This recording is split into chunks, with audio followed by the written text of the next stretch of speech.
Hey, everybody. Welcome to the Prep Life Podcast. This is your founder and CEO of Glam Girl Bikini, Amy Enger. And today I'm joined by my fabulous co host, Leemarie Hostetter. Hey, Lee, how's it going? Ooh, hello, hello. It is going good. We got a snow day in Kansas City. Yes, we did. Day off. hmm Okay, so we are going to be talking about the nitty-gritty when it comes to perimenopause today. So, if any of you are struggling, listeners, I know we have a lot of like masters, competitors, females in the bodybuilding space. If you're having trouble losing weight and you're in that phase of life, you're having this like kind of stubborn belly fat that's coming out of nowhere, that's hard to get rid of, this is a podcast for you to listen to. But first, we want to do some life updates. Lee Marie had some exciting news from, was it last weekend or the weekend before? No, it was the weekend before, so I'm pretty much, I feel like I'm back from the dead. I was Yes. bummed Yeah. to miss last week, guys, with Celeste. If you haven't listened to that episode, go back and listen to it. It's gold.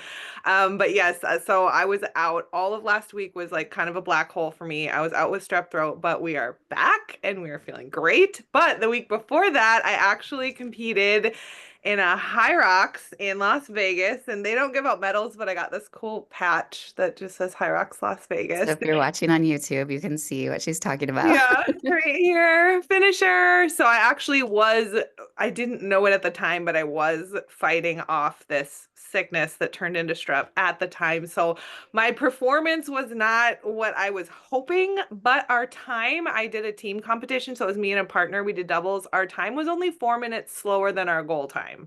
I just felt awful the whole race because I was fighting this sickness. Oh, So I feel like I could have done so much better.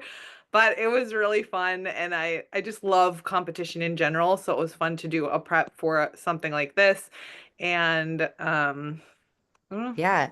I know Phoebe Hagen, this is kind of yeah. her like outlet that she's been she's kind of taken a little bit of a break from competing. She's verbalized that she's going to come back to competing, but I think this was like a good break for her mentally just to do like a performance goal. So for those listeners that don't really know what a Hyrax, what does that all entail? So it's an indoor race. They do have some outdoor, but it's indoor, usually at like a convention center. And what it is it's a run. And basically you run 1K at a time. So for us, it was like 2 laps, but it's 1 kilometer 8 times. And in between each 1 kilometer run, you do a station. And so there's 8 stations. There are things like wall balls and sled pushes and sled pulls and sandbag lunges and kettlebell carries and burpees, basically just like plyometric movements Uh-huh. in between all of those. And so for doubles, we had to do all the runs together, but then we could split up the work however we wanted. Oh, We could do okay. So five there's reps, five strategy. reps, or yeah. So there's strategy. And so Okay. it was actually a really fun thing to train for. There was a lot of running. So I know, like, if I was in a prep, I probably wouldn't want to be doing that much running.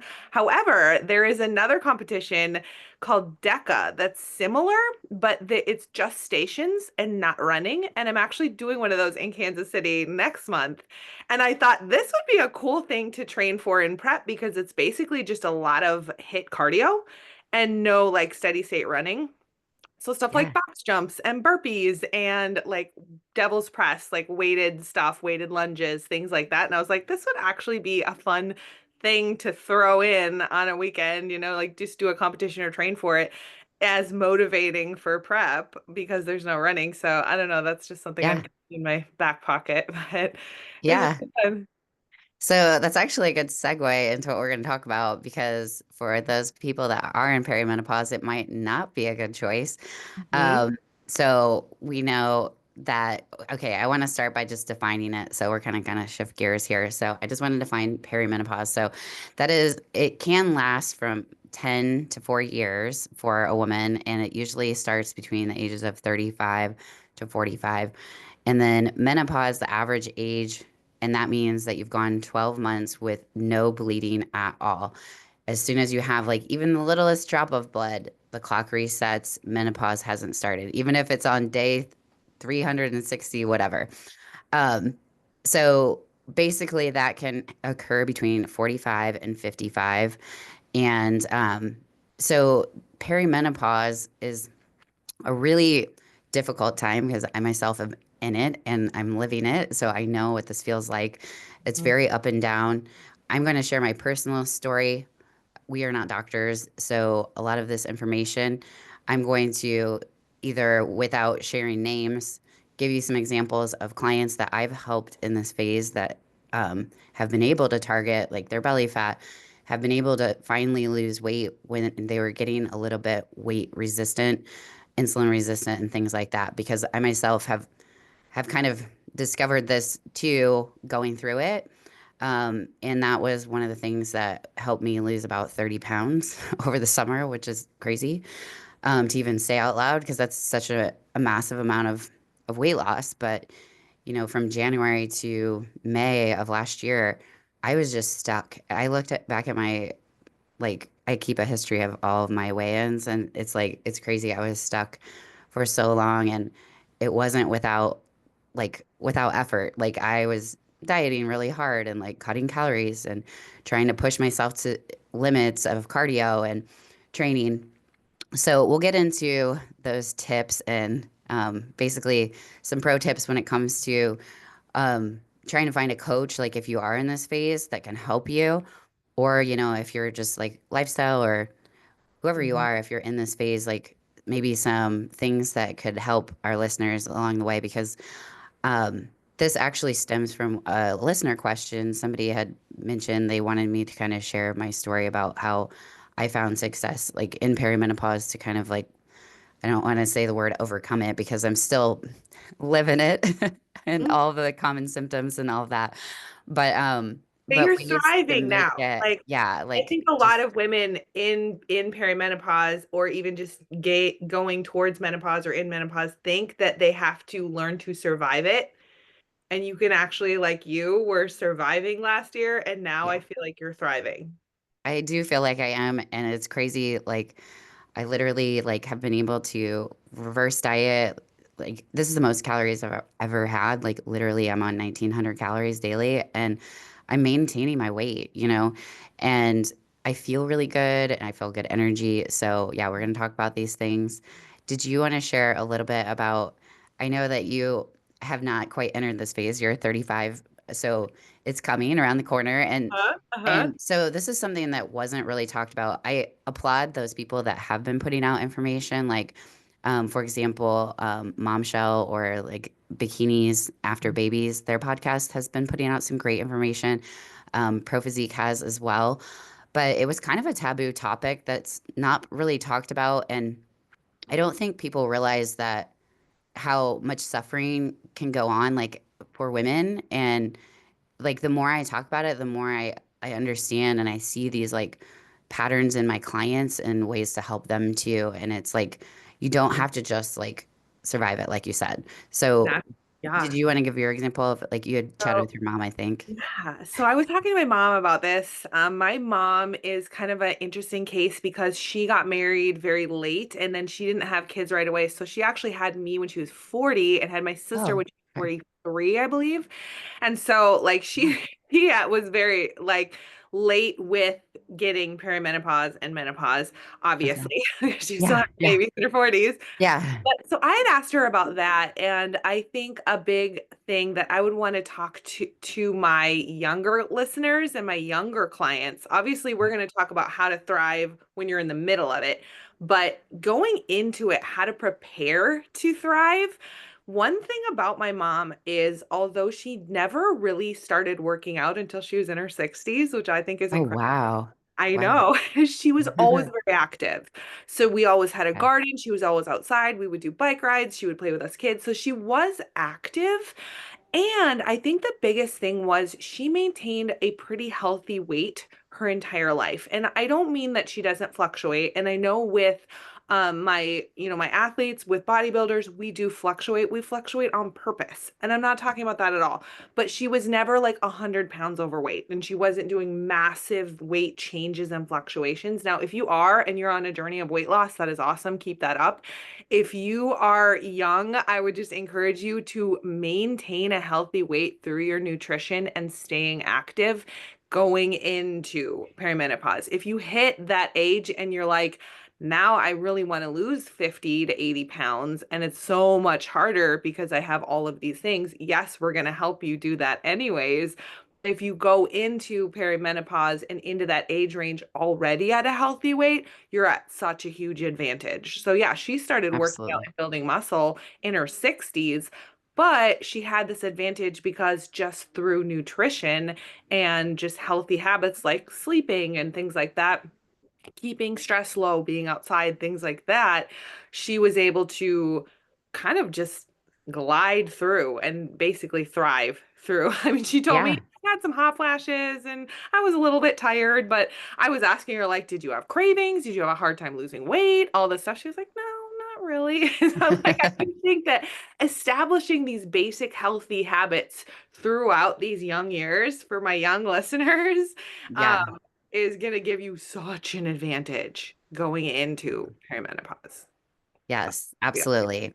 Okay, so let's just go through some of the common symptoms. So, if you, and some of these kind of sneak up on you and they can come and go all the time. So, And some of um, them are like period stuff too. So it's kind of yes, confusing yeah, maybe. yeah, because it is shifts in hormones, which happens during our cycle as well. Mhm. So, the first one is hot and cold flashes. And then do you want to take the next one? Yeah, mood swings. That was a big one for me because I was like, how would you tell the difference? My mood swings during my period are crazy. Yeah, these are much more intense. Okay. Insomnia. So the reason why, and I'll explain this, is the drop in progesterone happens before our cycle. So that's why we have those PMS symptoms. So just think of progesterone as our main driver of calm, good sleep, zen. And when progesterone drops, which is the first female hormone to drop when you are in perimenopause. So my progesterone dropped long before my estrogen did. And I get regular lab work. So I was able to identify that. I've been on progesterone for a long time with like a bioidentical compounded progesterone. So I've been on that long before my estrogen started going down. So as the ovaries age, that's the first hormone that drops. So when you do feel like anxious before the period, when you feel tired or like irritable, mood swings, it's because progesterone, our calming, our Zen hormone, has dropped temporarily so that when estrogen spikes, we can shed that uterine lining, right? And so then so basically, this isn't just like that one time of the month. It can happen All the like time. all the time. Sleepless nights and especially like night sweats and things can keep you up when you do have those hot flashes at night, which are more common. So, Mhm. do you want to take the So next? then, yep. So then the next one is vaginal dryness, which just sounds awful and uncomfortable.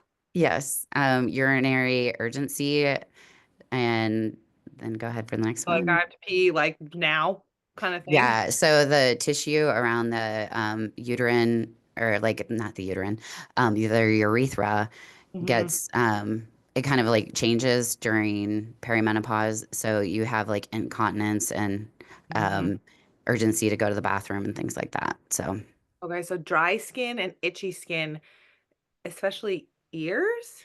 Is yeah, that is there something about perimenopause that like something inside the ear okay? makes it more itchy, which is a strange one. That's not a symptom that I've had. I've had the dry skin for sure, especially on my face, which you'll notice like when you're in perimenopause because so estrogen is so although it can make us bloated and retain water, like as a normal like cycle part when it's high, when it's low, it kind of gives us that glowing skin. So it gives us like that more like youthful, hydrated look. So when estrogen starts to dip, which it has for me, like the first thing I noticed was how dry my skin is. I've never had to use like creams and things on my face, and now like the appearance of wrinkles are more prominent and things like that because estrogen is like kind of like a natural Botox in a way, Wow. for lack of a better Uh-huh. explanation. But that's why that one happens. And then changes in body odor as well. So you're gonna see a shift in your gut microbiome in really all of your flora. So you mentioned the vaginal dryness, like even the bacteria that are in your lady parts, those start to shift as well as the gut. So some people will experience like bloating and indigestion and different Mhm. like problems with their digestion, constipation, and things like that because of that change in the microbiome. And then those bacteria, my workout partner and I always talked about this because like she went through it like a couple years before me because she's in her 50s and I'm obviously 45 as of Saturday. Um, but we would talk about like, oh my gosh, I'm so stinky. And it's like this odor that is so gross, like literally so gross. And it's that change in estrogen. Um, and so like when you're in perimenopause, you can experience, so like I've had 28-day periods where I'm bleeding. There was one that I was in the hospital for. I had to go to the ER. I was bleeding so much for 18 days, where it wouldn't stop, um, to the point where I was like starting to get heart palpitations, like my blood. Mhm. So I had to go to the emergency room. Yeah. So you Ooh, can, so much. I'm like digressing on this one. But anyways, like those changes. So when your estrogen, like when you're around your period, you get a little stinky. It could be just like a very nothing period, like where it's just like a drop of blood. It's still Mhm. a period, but Mhm. like you'll notice like your body odor, like your armpits, you just smell so bad. So Interesting. anyway, Okay, so then the next one is joint pain. yeah. Yeah. So recovery, estrogen again. And if you can refer to our episode on the difference between males and females, that will be really helpful for you to understand this. So we know from that episode that estrogen helps with recovery. It helps with us being able to do a lot more volume as women. We can bounce back. We have a little bit more endurance than guys. So as we age, obviously, and we dip in estrogen, then our joints start to ache and we have a harder time recovering. And then, as we mentioned in the beginning of this podcast, you know, because I think this is what our listeners are probably the most interested in, everything that you were previously doing no longer works for weight loss. And Mhm. that's what's really frustrating is like when you are really dieting hard, you're like beating your body to the ground to the point where like you used to be able to run or like do cardio or like eat less calories and that would And produce just stop. results and it just Yep. stops a little bit. So Wow. let's That's go over some of the other ones that aren't as common, Mhm. that not everybody experiences, but they do happen. So some experience headaches, hair loss, or a rapid heart rate. Yep. And the heart rate thing is when estrogen dips. So you've probably known about like, you know, heart disease is one of the main killers of women, Mhm. especially like once they're past menopause, because estrogen is very heart protective. That's why when people talk about doing like Novadex in our industry or like tamoxifen just to like reduce their estrogen so that they look tighter and more conditioned, Mhm. um, that's why that puts them at risk for heart attack because when you drop estrogen, estrogen is friendly to our heart. So you'll feel a little bit of palpitations. The headache thing, some people experience like that are still having their cycle, they experience menstrual migraines. So that shift in hormones kind of makes like right before their period, they have a really bad headache. And that's again that shift of like progesterone and estrogen. Whereas some people in perimenopause get like headaches more frequently, not just right before their cycle.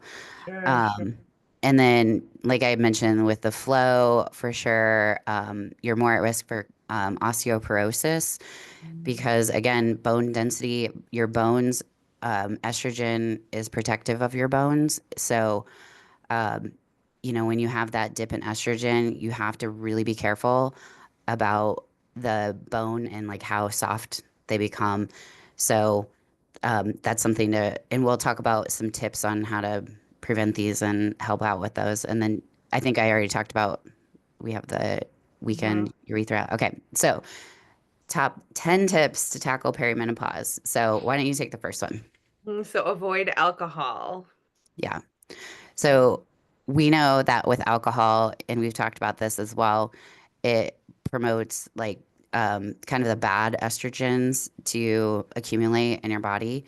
Um, and so it also dysregulates your temperature at night. And with perimenopause, you already are having a hard time sleeping at night. and that can be very disruptive. But it can Mhm. also be kind of like an endocrine disruptor where it produces like the wrong kind of estrogen that you don't want. Okay. Number two, because there's three different types, and one's good and two aren't so good. They cause breast cancer and uterine cancer and things like that.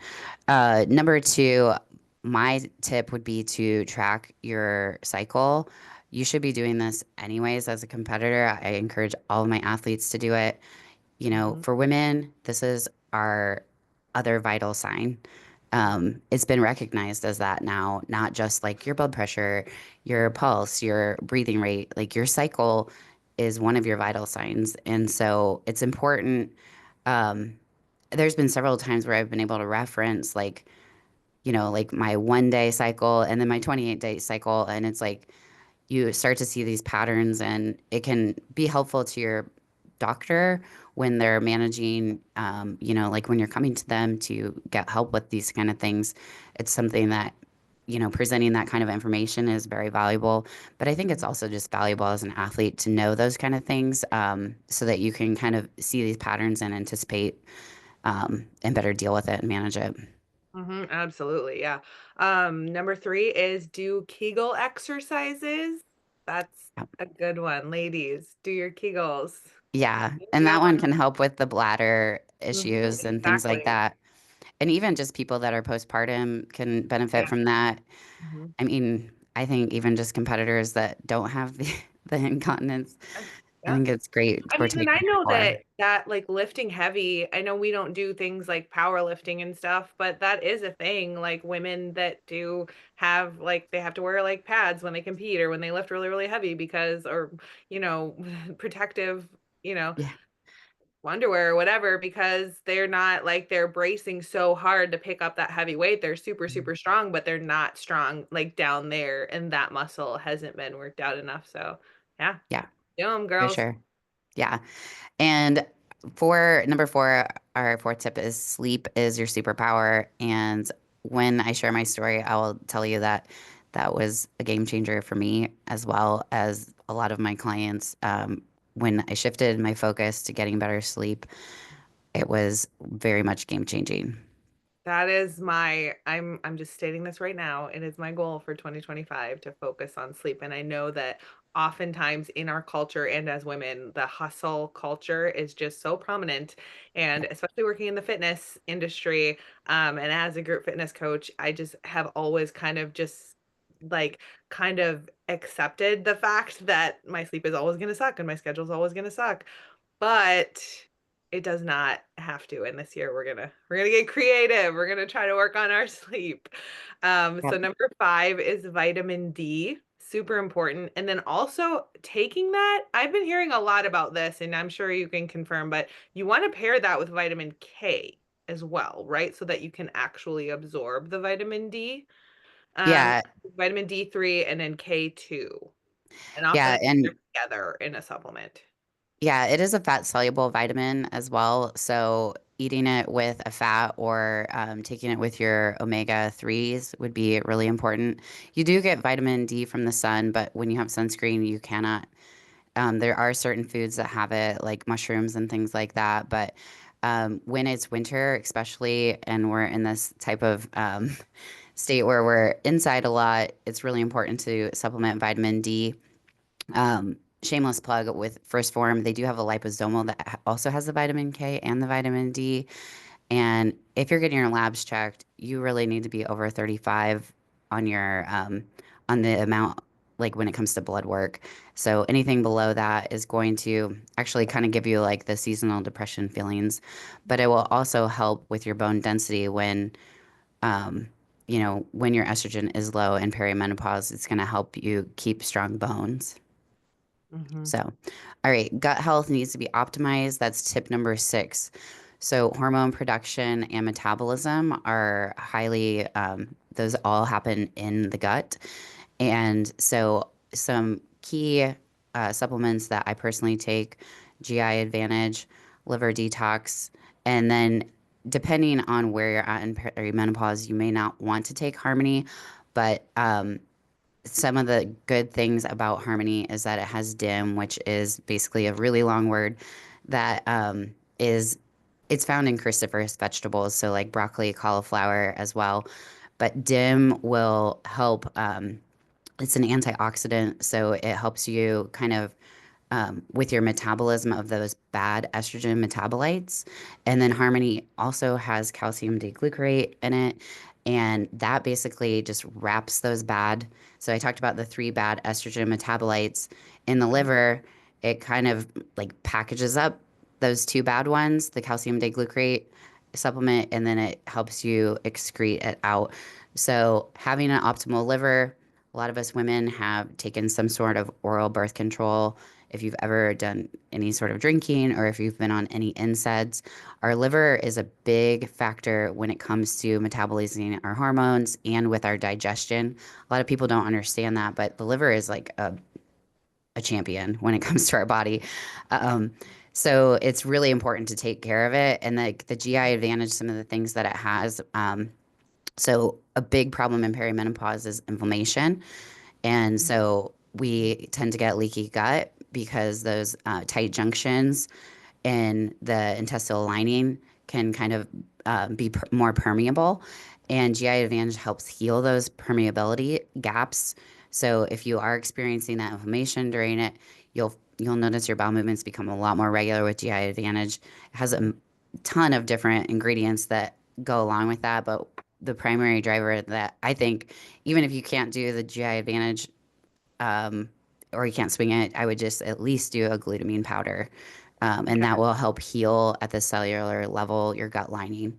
So Mhm. sorry, that was like a windy tip Great. It's six. great. And as always, we're putting the link to all of our favorite supplements. I actually just side note here, was there's a doctor that I follow on Instagram and he was pointing out some of the just supplements that you can buy just out like off of like Walmart or your grocery store or whatever and Uh-huh. looking at some of the ingredients and pointing out how they're like not accessible for your body to use and they're cheap, which is why people buy them. And but the you really want to make sure you're getting your supplements from a really good company that puts really quality work into their supplements and researches them and gives you the research behind their supplements and stuff. And so all of ours that we talk about are from a company called Phorm, and we back them totally. Like their stuff is quality. You're going to be able to use it. It's expensive because it's worth it. Like it's Yeah. actually good quality stuff. So number 7, training plans need to be customized for women in perimenopause. So I know you mentioned before sometimes less is more, sometimes backing off, giving more rest times, but then also the types of cardio can raise cortisol or stress levels or be kind of work against you. I don't know if you want to talk maybe personal experience with that. We'll drill down into the nutrition and the exercise because I think that's what our listeners like really want to listen to. So I have very detailed notes on that. So that is tip number 6, but we'll definitely go way farther. We'll do a deep dive on that here in a Love second. it. So number 8 as well, we'll deep dive a little bit more too, but just stress management is not an optional thing for people in perimenopause because cortisol rises as your sex hormones decrease. And we'll talk a lot more about that here in a second. So, number That's 9, number 9 would be a topical estrogen or HRT, so hormone yeah, replacement therapy. right. And that's all your doctor. We'll talk about that a little bit too, because that's not right for everybody. And number 10 is just advocate for yourself and your treatment. So, because perimenopause is a short window of time for um, women. Most OBGYNs, they're trained to deliver babies, and that's like their main thing. It's their main jam. So a lot of them are not well versed in like Mhm. everything to do for perimenopause. So sometimes you have to go holistic and more naturopath side of things. And a lot of these like symptoms and things they are temporary. So it's like I feel like it kind of gets brushed under the rug. So that's why we're going to kind of drill down, give you the practical side of what we've done, or like, or at least what I've done personally. I'm just going to share those personal experiences, how I've coached clients that are in this same thing, in that same boat, and like some of the lifestyle factors that are within our scope of practice that we can do as coaches. So, we'll go ahead and why don't you start with number one and then I'll share the pro tip on that and we'll kind of just go through if that works for you. Yeah.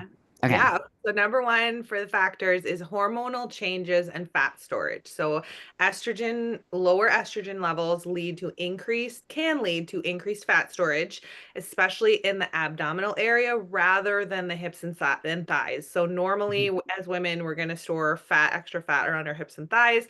But as you go through perimenopause, you might notice it being more in your abdominal area. I do hear that a lot from clients. Yeah, and it's because testosterone is now like the number one hormone at that point that your estrogen and progesterone has dipped. And then also cortisol is a lot higher. And we know that cortisol stores belly fat. So um, if you look at a guy where they store weight because Mhm. their testosterone dominant is their stomach, and then females, like you said, hips and thighs. So my pro tip, deploy a coach that doesn't just look at the scale, but they also utilize tape measurements. So like your waist measurement, your hip measurement, your thigh measurement, we look at those all the time.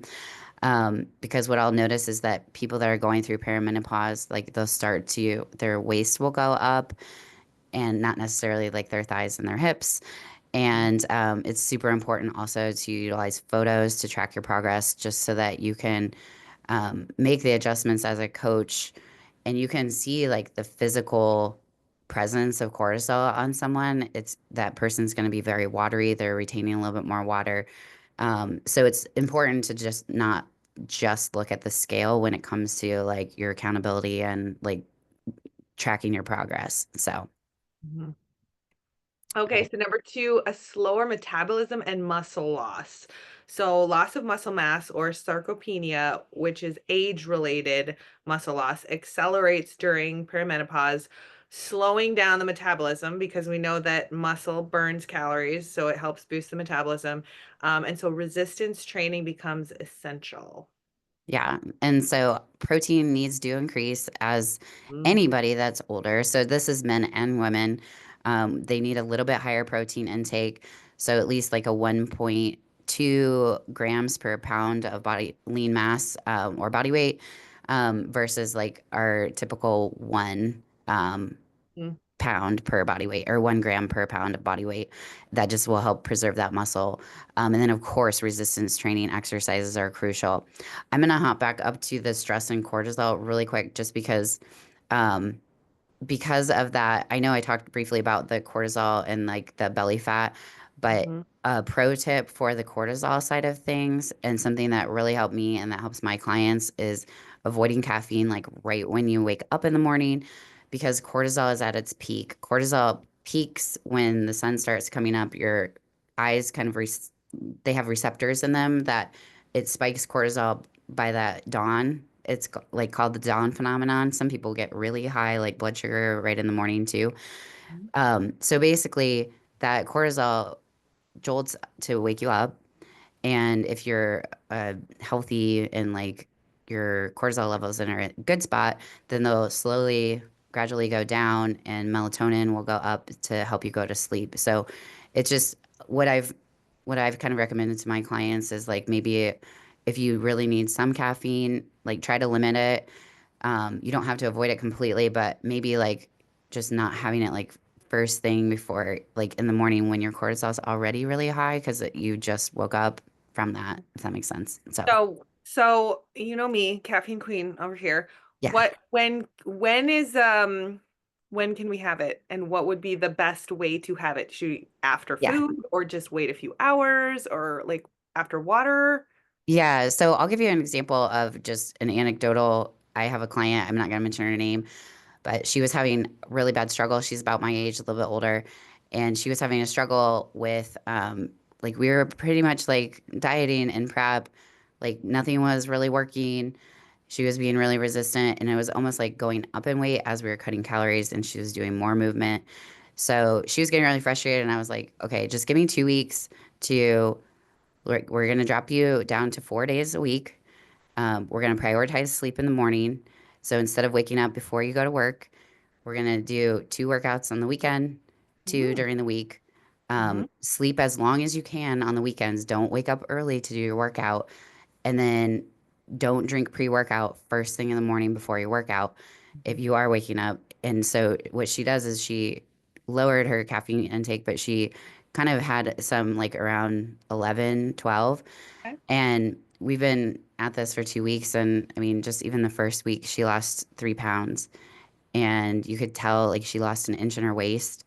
And I know that's just an anecdotal example, but I saw it myself too. Like when I started sleeping a little bit later and prioritizing sleep over waking up super early at the crack of dawn, like she's 4:30 in the morning. So I was like 3:30 sometimes, like trying to work out, and it's just really hard on your body. So um, I digress. Okay, let's go Oh, to that's number three. good. Okay. You can Yes. have, So number three, changes in fat burning and energy levels. So you could experience lower fat oxidation due to dips in estrogen. So the body's ability to use fat for fuel can decrease, making it harder to burn stored fat. And then yeah, your energy could dip because of hormonal fluctuations. yeah. So pro tip. Give yourself longer rest periods during training sessions. Hire a coach that knows how to implement the additional rest days and deload weeks. So I kind of mentioned that with my one client. So we'll move on to number four. Do you want to take that one again? Yeah, so nutrition adjustments, carb timing matters. So managing carbs around the workouts can improve insulin sensitivity and fat loss. Yeah. So pro tip, prioritize increased insulin sensitivity. So these women, because cortisol is a little bit higher, they become insulin resistant. They get a lot of inflammation. So the main thing with perimenopause clients is get inflammation down, try to drive down cortisol as much as possible. That's going to help you better manage your blood sugars and make you less insulin resistant. So hire a coach that knows how to like implement these things. So we didn't change this one client's diet at all. She was still eating the same amount of calories, but like on her rest days, we had her doing high fat, low carb. On her training days, we had her doing high carb, low fat. And I think it's important to know like, I had another client too that's like in the same phase, and she did very well this year. And one thing that really helped her is that we did like 5 days of very low calorie, low carb, and then we would give her like periodic, like maybe like a double refeed or like a diet break. And we saw huge drops in her cortisol, and because like cutting out all carbs is not good either, but Yes, ladies, hear us. Cutting out yes. all carbs is not good. Yeah. So yeah, just like having somebody that knows how to specialize and like manage that and give you like a unique plan with your nutrition. So, But then, so you already mentioned the healthy fats, which is hmm. awesome. And then I want to point out too, with carbs, prioritizing fiber in carbs is huge. And I think a lot of people think of carbs, they think of donuts and cookies and pizza, but think of good carbs like vegetables, potatoes, oats, like higher fiber carbs. I don't know if Yep. you like the ones that you prefer to give people, but that's a really good tip too. Yeah, and I think with prioritizing the fiber, getting at least 3 to 4 servings of vegetables daily, um, incorporating fruit as well, and making sure that those are there to not only stabilize your blood sugar, slow down digestion, make you feel more satiated, but also, like I talked about with the gut, like things get a little wonky. So making sure that you're getting those micronutrients like you were talking about. Another thing too that can help some people, as long as it's doctor approved, microdosing tirzepatide. I know Jason Theobald talked about this. You can reference that podcast. He's kind of an expert on it, but that it has been known to reduce inflammation, and that's the biggest key is reducing inflammation when you are in perimenopause. All right, Yeah. number five. And number five, additional exercise modifications to reinforce. So strength training is non-essential, 3 to 5 days per week. Resistance training to preserve muscle, to build muscle, to boost metabolism. More non-exercise activity. So just being active throughout the day, counting your steps, tracking your steps, taking the stairs, parking away, far away in the parking lot, those types of things, and then prioritizing progressive overload. These are all things we do as competitors Yep. anyways, but continue to do them. It doesn't matter if like my mom, she started in her 60s. Like if you're just starting now and you're a master's competitor, you think, well, I can't lift heavy. Listen, if you are progressing, your weight your sets or your reps each week and then strategically putting in deload weeks to let your body recover, that is progressive overload and that will build muscle. It's really just putting your muscle over a little bit more load week by week. Yeah. And not to beat a dead horse, but just really, if you can eliminate HIIT, do it.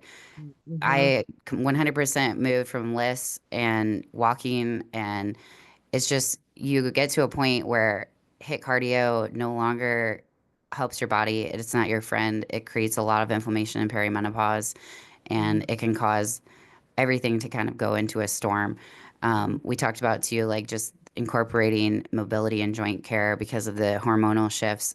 So, making sure you're managing that. And then do you want to take number 6 as well? Yes, so lifestyle and supplementation. So lifestyle is huge. I feel like lifestyle is all of the cake and the frosting and all of the decorations, and supplementation is the little sprinkles on top. Okay. The little sprinkles are really important, guys. They make the cake look beautiful. But if you don't have a cake, supplementation is just a little pile of sprinkles. So get the Yes. lifestyle That's a good. down. So prioritize Yes. sleep, manage your stress.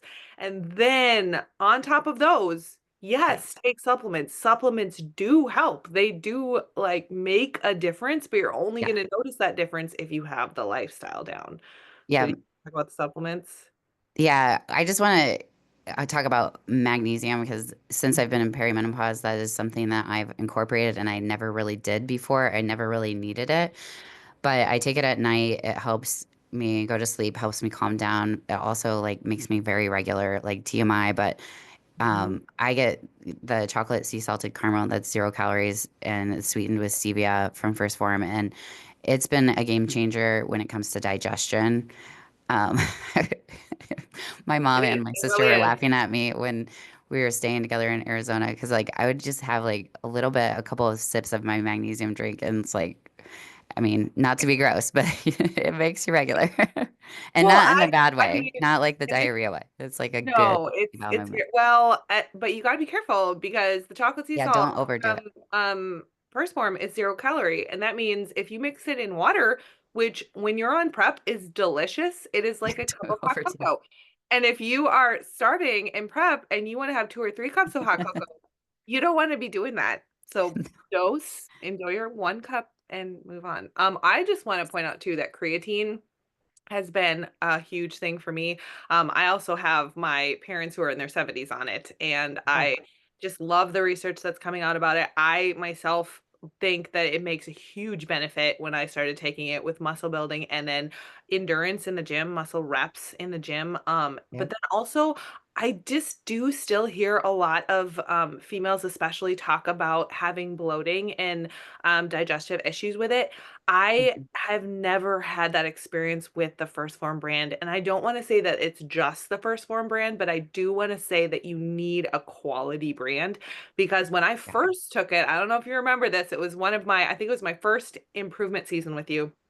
And then I started prep and I got on creatine, but I just ordered a random one off of bodybuilding.com and I started getting bloated and I put on like 2 pounds in a week and Yeah. didn't change anything else. And I got really nervous and we went off of it. So I do think quality does matter with creatine, and Mhm. it really isn't an expensive supplement anyways. So really look for a quality brand. And make sure it's creatine monohydrate because there are different kinds of creatine and they are not superior to that. Yeah. Okay, so to wrap things up, basically we've kind of covered all of the different strategies that you can, like utilize when it comes to strength training, stress management, recovery. It doesn't necessarily, and obviously the laws of thermodynamics always exist. So, you know, if you are truly in a deficit and you're having some resistance, then it's probably because of that insulin resistance, the high cortisol. You need to kind of tackle the inflammation, get cortisol down, and then you're able to better process your foods and things like that. So, yeah. So, like I had mentioned, like my one client, we didn't really change her deficit. In fact, we probably we gave her less movement. So in reality, like just kind of doing those stress management, bringing down inflammation really did wonders. And I mean, I know I didn't go too far into my story, but like I kind of sprinkled it in here and there, but like the main thing for me was prioritizing sleep and moving my workouts to the afternoon, so that I wasn't like doing a bunch of cardio in the morning on an empty stomach, then eating a meal, waking up super, super early before work, trying to get my workout in. And like it's been a game changer for me to like really prioritize sleep. On the weekends, I make sure that I sleep in when I'm not going to work. So that's really been, I know that doesn't sound like like the secret sauce or anything, but sleep can be really huge. So yeah, I think what I'm hearing mostly from this is it's not always about doing more. Sometimes it's about doing less and getting more results. And I yeah, think for anyone going through this and struggling to go through this, that is going to be music to your ears because you can feel like you're doing everything possible and hitting a wall. Maybe sometimes doing less is actually going to give you better results. So I yeah. just want to say too, Or just like working smarter on it, yes, like yes. I'm still doing the same amount, but I'm strategically putting it in places where like Mhm. my sleep's getting prioritized. Like I'm putting my workout in a different spot. And I'm not ever like a afternoon workout person, but it that definitely helped me. So, I love anyways, that. So I want to say too, if you're watching on YouTube, post in the comments, or if you're listening on Apple, send us a DM on Instagram if you want an episode where Amy deep dives into her experience, because I think that would be really fun to get into her story. And then my second thing is comment if you're going to try and prioritize sleep too, because that's my goal. So if that's your goal too, comment how you're going to try and do that, or give me some tips on how to prioritize sleep. love it. Yeah. Thank you so much. And if you do want to DM us, you can find us on Instagram at Glam Girl Bikini or at Prep Life Podcast. And thank you, Michelle, for kind of sending this as a suggestion because I do think that hopefully this, even like the mission of this podcast, if this helped that one listener, then it was all worth it. And if you like the content, please give us a rating and review. If you're watching on YouTube, please subscribe. That just helps the channel and it helps our podcast. It just kind of gets that word out there to other people that may be going through the same struggles. So please like tag us on Instagram, share it on your story so that you have somebody that maybe you can help by having them listen to this episode. So if you've been listening this long, we appreciate you and we thank you. Have a good day.